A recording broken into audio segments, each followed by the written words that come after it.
Meje a quick comment or Enra Sensha motion hu na yewia ye de yabe de bon kratem na meja kwa mo akwajo tricycle na ja. Minim de ekọ so yi Pilato fu abamu ahoro mo nsa fra semi ho ne ho keka ho no. Nana finance minister. Ministry ho den odi ato ho ntia ontumi nya ho nko. Den odi ato ho. Ken Ofori-Atta. Ai. Oso onye boni bia. Me nya boni a waya na nya boni na oye. Me say den wo gya ato ho ntia ontumi nya ho nko. Nipa baako pe. Nti ye jojo ni say ya nti ono ankasa nti nanije. Tie mami ma oni quote bi o say, if I say I'm innocent, they will not believe me. And if I ask for the truth and proof, they will not be able to provide that. I have committed no crime. Ken Ofori-Atta. Nana? The last time I met you, minister said Yentuanaka on Yakatua. Also on Yakatua, and Cassie Yentuanaka. Also on Yakatua, on Nanya. Na nation crowd used to know one there. Papa, Yamianim no crane Wabobra. Sure. Wabobra pa, Unyesika Yene. Na on one Casane Banga or Tea. Or de buy bang no that's what no munya bibia pepepe. E do baby no can say. Ne ho dodo no enti o resign fi bang ho kotena nchen. Ne ho dodo no. Nti o resign e fi ono ane bank kotena nchen say afoforo mehwe bank ne so ma no. Na den asisan ya so ono ane bank na sabi nke so ano o say ne ho dodo no nti ontumi hwe so no gyae. Ne de o man ni sika nyina ko che ono nsa say o mehwe so. Ene ye one. O som ye ntua woka. Ena yesi ye wa ye bi ye kwotena fie wo se me ntena fie. O de do to nchen ya. First time in the history of this country. Ena minister of state or one members of parliament. Asase na say 89. Asase na say 86. And call 98. Yo 98.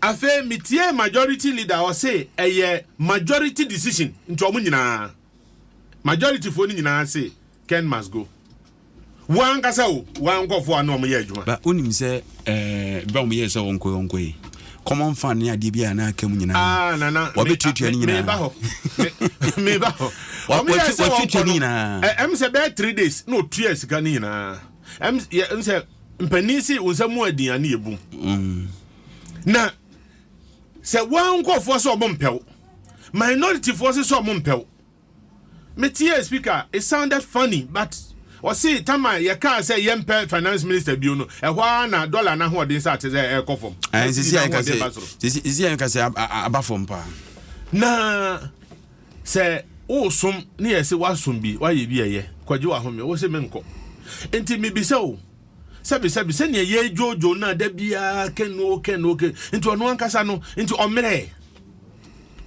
edu ba bia hwe on se abibifo ya ankasa se ma resign pass ma resign obi tachire kwa se tra ho o resign akohe enti edu ba bia na onte ne ma bia se papa na se Ken beko ana wonko no nipa ba akopɛ and what to me, President. President, you can't so on your reshuffle. Was saying the golf on they are performing excellent. A more boy, Jumapa. Now, you say, so what's a man that's what him to. It's in your airquay. Say, BBA caught or dear.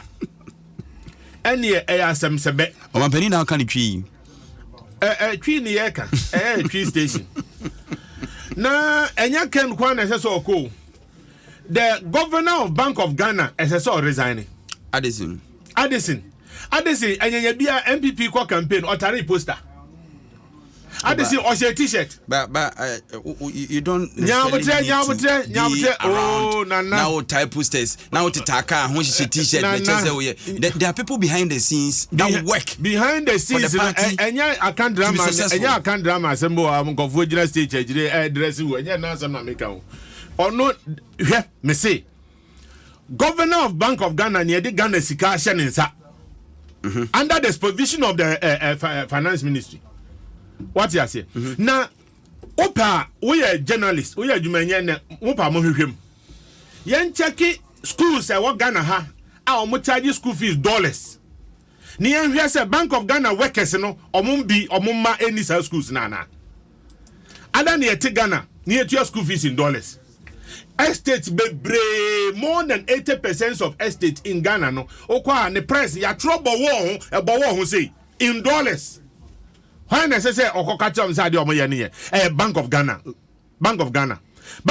for ya na tra ho e kan say obibia kotote ye to land cruisers akese mom mo say na mo bo MP sati and MP so V8 uni V8 do our Bank of Ghana V8 our Bank of Ghana no e do also see ministry no me na make a tell say so omo yes supervision across the country omo koba da bia beji per diem eji ho travel allowance e koba ne say no bi fraudulent activity just a motor so God is love one running over 7 years na Bank of Ghana no me here banks here ba eguye why na all Bank of Ghana what is ya twena so why if they slept on their job and nobody is questioning them, nobody has suffered anything, then there's something wrong.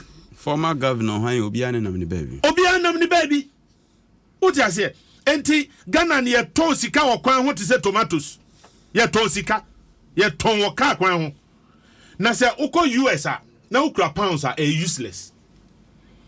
So wo UK na ukra dollar utumi fan tope. South Africa haya ye nton de oho in dollar. Ada na Ghana on my Ghana ye say ye official currency ACD. Na on my no ne fa ye the dollar na ehwe, ne fa so ye the cedi na ehwe. What is happening? They are sitting and sleeping on their job. Bank of Ghana. Now say na kiki. I say ebi mo omo ya adwuma forest bureau bi ya close no. You've got to sit down and work. I was ya adwuma. They are sleeping on their job. Enti Ghana economy no enyama no ne fan bi ya nkasa. Na ne fan do na Minister of Finance finance minister dano ene governor no omo nya adwuma ni ye. Na ya say mo fan to wa wose won fan to ho me yakoto so aba me say enti ono asori anopa na okọ adwuma enti ofili sei se nkofo ni so mo pami o so me de me kọ adwuma okọ adwuma kwa ye den